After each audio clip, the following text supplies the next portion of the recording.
So FERCUS has a number of things related to urban priorities and how they actually go to Washington to talk about things of interest to them. So one of the problems is that I mentioned the idea of trying to reach a consensus on policy. And because of the fact that there are so many different urban interests by virtue of the size of the cities, by the region of the country they're from, by whether they're growing or contracting, by the nature of their demographics, it's very difficult for these organizations to be able to create a specific set of priorities that is applicable across broad swatches of public policy. So that's one of their big problems that they come up with. So oftentimes there'll be an outline of things that these organizations come up with, but then individual mayors or individual members of council will go and talk to their representatives and give specifics about what would be best for them. One of the other things that they really do is nobody speaks for urban interests, so to speak. In other words, there is no, most specialist organizations, whether they're businesses or nonprofits, no one brings to the table the aspect of how something's going to affect the city. So one of the main priorities of groups like National League of Cities and U.S. Conference of Mayors is that they focus on bringing the urban aspect of public policy and how things are going to affect them. Another thing is in Washington, D.C., it's very difficult to get new programs and it's very difficult to end old ones. So oftentimes what you'll see is that the urban interests are very much interested in just maintaining the status quo, even if they don't necessarily like that program. The reason why is because there's already a clientele built up to that program.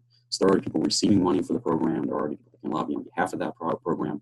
There are already kind of coalition members that exist to support that program. So it's much easier just to say, hey, let's keep the status quo, keep it going, than it is to try to get new policies passed or to end policies that they don't think are necessarily good.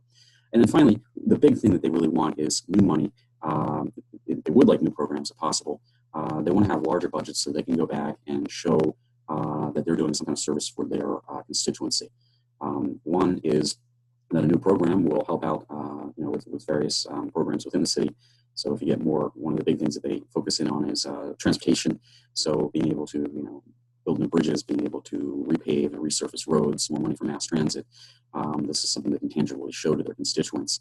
At the same time, oftentimes, particularly during recessions when revenues are fairly low, they would prefer to get money from the federal government so that they don't have to raise taxes or cut services. So new money is always a good thing for them because they want a credit claim. Now, finally, one of the things beyond just FARCUS was I did some research on the Big Seven as well, and wrote my dissertation years ago on winning in Washington, how state and local governments play the federalism game, doing some current research on how they've affected tax reform. But I essentially saw two primary things that they were interested in: money and authority. And over the course of my research, money was the primary thing. All they want is more revenue. They would prefer to be able to spend money however they possibly can without any federal restrictions, but the reality is they just want money. So that's the number one thing. Second thing I found out was that a lot of what you saw in the Hayter and the FARCUS and some other people that study intergovernmental relations is not a true picture of what we call the ecology of interest groups related to state and local governments. So on the left here, I did kind of an overview of transportation policy and how intergovernmental lobbying groups work there.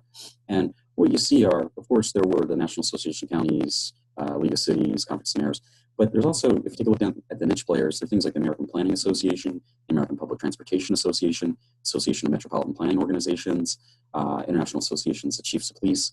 So there are all these kind of specialists that are also involved in lobbying on behalf of local governments in Washington. And we don't get a real accurate portrayal of everything that's happening in Washington if we just study these kind of Big Seven organizations.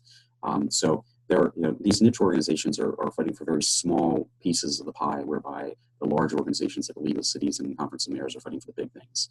But it's a very complex ecosystem of people fighting on behalf of local public policy.